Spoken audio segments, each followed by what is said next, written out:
BBC বাংলার অধিবেশন প্রবাহতে আপনাদের স্বাগত। আজ আপনাদের সাথে লন্ডন স্টুডিও থেকে আছি মানসী বড়ুয়া, আর ঢাকায় আমার সাথে থাকছেন আকবর হোসেন। বাংলাদেশের সর্বশেষ গুরুত্বপূর্ণ আপডেট সংবাদে আপনাকে স্বাগত। শুরুতেই সংবাদ শিরোনাম, পরে বিস্তারিত। প্রথমেই জানাবো, বন্যায় নিহত পরিবারকে নগদ আর্থিক সহযোগিতার ঘোষণা জামাত আমিরের। বাংলাদেশ জামাত ইসলামের আমির এবং বিরোধী দলীয় নেতা ডাক্তার শফিকুর রহমান বলেছেন, দেশের ৮টি বিভাগের মধ্যে বর্তমানে ৪টি বিভাগে ভয়াবহ বন্যায় ক্ষতিগ্রস্ত হয়েছে। জামাত ইসলাম এটিকে ত্রাণ নয়, উপহার হিসেবে বিবেচনা করেছেন।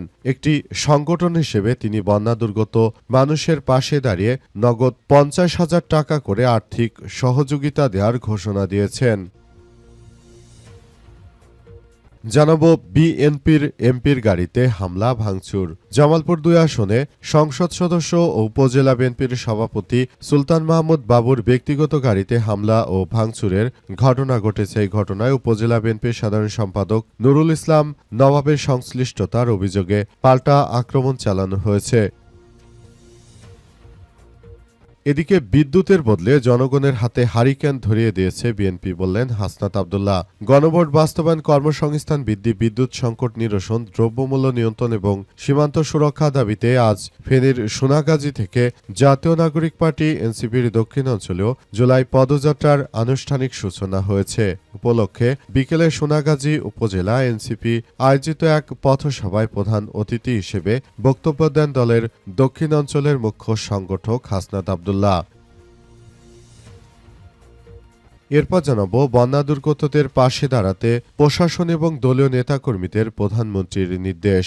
সারা দেশে ভারী বর্ষণ এবং বন্যায় ক্ষতিগ্রস্ত মানুষের পাশে দাঁড়াতে সংশ্লিষ্ট প্রশাসন এবং দলীয় নেতাকর্মীদের প্রয়োজনীয় নির্দেশনা দিয়েছেন প্রধানমন্ত্রী তারেক রহমান। দিনভর তিনি বন্যা কবলিত বিভিন্ন জেলার জেলা প্রশাসক, ডিসি, পুলিশ সুপার, এসপি ও সিভিল সার্জনদের সঙ্গে কথা বলে সার্বিক পরিস্থিতির খোঁজখবর নেন। এবং সর্বশেষ জানাবো, ইরানে যুক্তরাষ্ট্রের হামলা নিরাপদে আছেন নাসির উদ্দিন পাটোয়ারি। ইরানে নিরাপদে আছেন জাতীয় নাগরিক পার্টি এনসিপির নেতা নাসির উদ্দিন পাটোয়ারি। অনেকেই বলাবলি করছিল যে যুক্তরাষ্ট্রের হামলায় নাসির উদ্দিন পাটোয়ারি হয়তো পৃথিবী ছেড়ে চলে গেছে, কিন্তু না, তিনি পৃথিবী ছেড়ে যাননি। তিনি এখনো পৃথিবীতে আছেন এবং তিনি ভালো আছেন। বর্তমানে তিনি ইরানে অবস্থান করছেন। ইরানের সর্বোচ্চ ধর্মীয় নেতার মৃত্যুর পর তার জানাজার অনুষ্ঠানে গিয়েছেন নাসির উদ্দিন পাটোয়ারি। সেখানে তিনি এখনও অবস্থান করছেন। তবে স্পিকারও গিয়েছিলেন, তিনি ফেরত চলে এসেছেন। প্রিয় দর্শক, এতক্ষণ শুনছিলেন সংবাদ শিরোনাম, এবারে বিস্তারিত। তবে তার আগে বন্ধুরা, অনুরোধ থাকবে এই সংবাদটিতে একটি লাইক দিন। এই চ্যানেলে আপনি নতুন হয়ে থাকলে আমাদের সংবাদটি দেখতে দেখতে চ্যানেলটি সাবস্ক্রাইব করে রাখুন। কমেন্ট করে বন্ধুরা আপনার মূল্যবান মতামত জানিয়ে দিন আপনি বিশ্বের কোন দেশ থেকে বা বাংলাদেশের কোন স্থান থেকে আমাদের সংবাদটি দেখছেন এবং শুনছেন। আর বন্ধুরা, সংবাদটি আপনার সোশ্যাল মিডিয়া ফেসবুকে শেয়ার করে বন্ধুদেরও দেখার সুযোগ করে দিন। গাজা যুদ্ধে আপনি যদি নিরীহ ফিলিস্তিনিদের ভালোবেসে থাকেন বন্ধুরা, কমেন্টে ইয়েস লিখে পুরো বিশ্বকে আমাদের এই তাজা আপডেটটি দেখার সুযোগ করে দিন। এবারে বিস্তারিত। বন্যা দুর্গতদের পাশে দাঁড়াতে প্রশাসন ও দলীয় নেতাকর্মীদের নির্দেশ দিলেন প্রধানমন্ত্রী। সারা দেশে ভারী বৃষ্টিপাতের ফলে আবারও দেশজুড়ে বন্যার আশঙ্কা করা হচ্ছে। এর ফলে বাংলাদেশের অনেক নদ নদীর পানি বৃদ্ধি পেয়ে এখন অনেক জায়গায় বন্যার পানিতে প্লাবিত হয়ে পড়েছে। দেশের বিভিন্ন জায়গায় মানুষের মৃত্যুর সংবাদ পাওয়া যাচ্ছে। অবস্থায় বন্যা দুর্গতদের সহযোগিতা দেওয়ার জন্য এবং বন্যা দুর্গতদের পাশে থাকার জন্য নির্দেশ দিয়েছেন প্রধানমন্ত্রী তারেক রহমান। তিনি জানিয়েছেন যে আমরা বলতে চাই যে এখনই এই বিষয়গুলো নিয়ে খুব গুরুত্ব সহকারে দেখভাল করতে হবে এবং সবাইকে আমরা আরো বলতে চাই সবাইকে এখনই এইসব বিষয়গুলো নিয়ে খুব গুরুত্ব সহকারে কার্যক্রম চালিয়ে যেতে হবে এবং সবাইকে আরো বলতে চাই আপনারা যার যার জায়গা থেকে এই পরিস্থিতির মধ্য দিয়ে এগিয়ে যান। যে কোনো মূল্যে এই ধরনের সমস্যাগুলোকে সমাধান করতে হবে এবং সমাধান করার মধ্য দিয়ে মূলত খুব গুরুত্ব সহকারে কার্যক্রম চালাতে হবে, যাতে করে নেতাকর্মীরা তারা সারা দেশের বানভাসী মানুষকে সর্বাত্মকভাবে সহযোগিতা অব্যাহত রাখতে পারে বলে জানান তারেক রহমান। এজন্য তিনি তার দলীয় নেতাকর্মীদেরকে এই নির্দেশনা দিয়েছেন। বিএনপির এমপির গাড়িতে হামলা ভাঙচুর। জামালপুর ২ ইসলামপুর আসনে সংসদ সদস্য উপজেলা বিএনপির সভাপতি সুলতান মাহমুদ বাবুর ব্যক্তিগত গাড়িতে হামলা ভাঙচুরের ঘটনা ঘটেছে। এই ঘটনায় উপজেলা বিএনপির সাধারণ সম্পাদক নুরুল ইসলাম নবাবের সংশ্লিষ্টতার অভিযোগ এনে তারপর তার বিরুদ্ধে ব্যাপক কার্যক্রম চালানো হচ্ছে বলে জানা গেছে। যেভাবে আসলে এই ধরনের হামলা হয়েছে সেটি আসলে কোনোভাবেই গ্রহণযোগ্য নয়। দেশ জুড়ে যে অরাজক পরিস্থিতির সৃষ্টি করেছে বিএনপির নেতৃত্ববৃন্দরা, তারা নিজেরাই নিজেদের সঙ্গে কামড়াকামড়িতে মত্ত হয়ে আছে। তাদের রাজনৈতিক এই ধরনের সমস্যার কারণে দেশের প্রতিটি মানুষ এখন অতিষ্ঠ হয়ে পড়েছে। দেশের প্রতিটি জায়গায় জায়গায় এই অবস্থায় সবাইকে আরও সতর্কতার সহিত থাকতে হচ্ছে, সবাইকে আরও বেশি দায়িত্বশীলতার ভিতরে এগিয়ে যেতে হচ্ছে। বিষয়গুলো নিয়ে সবাইকে এখনই খুব গুরুত্ব সহকারে তারপর দেখভাল করার বিষয়গুলোকে এগিয়ে নিতে হচ্ছে এবং আরও এগিয়ে যাওয়ার ব্যাপারগুলোকে সবাইকে এখনই বিষয়গুলো নিয়ে খুব বেশি বাড়াবাড়ি না করে বরং নিজেরা তারা একসঙ্গে থাকার বিষয়টি বলা হলেও বিএনপি বাস্তবতায় এটি কোনো কিছু করতে পারছে না। সবকিছু পুরোপুরি একদম নস্যাৎ হয়ে যাচ্ছে। বিএনপির প্রতিটি কার্যক্রম সবার জন্য আরও বেশি খারাপের দিকে চলে যাচ্ছে এবং এটা সবাইকেই খুব বেশি ভাবিয়ে তুলছে। বন্যায় নিহতদের পরিবারকে নগদ আর্থিক সহযোগিতার ঘোষণা জামাতের আমিরের। জামাত ইসলাম এটিকে ত্রাণ নয় উপহার হিসেবে বিবেচনা করে একটি সংগঠন হিসেবে দলটি বন্যা দুর্গত মানুষের পাশে দাঁড়িয়েছে এবং ভবিষ্যতেও থাকবে।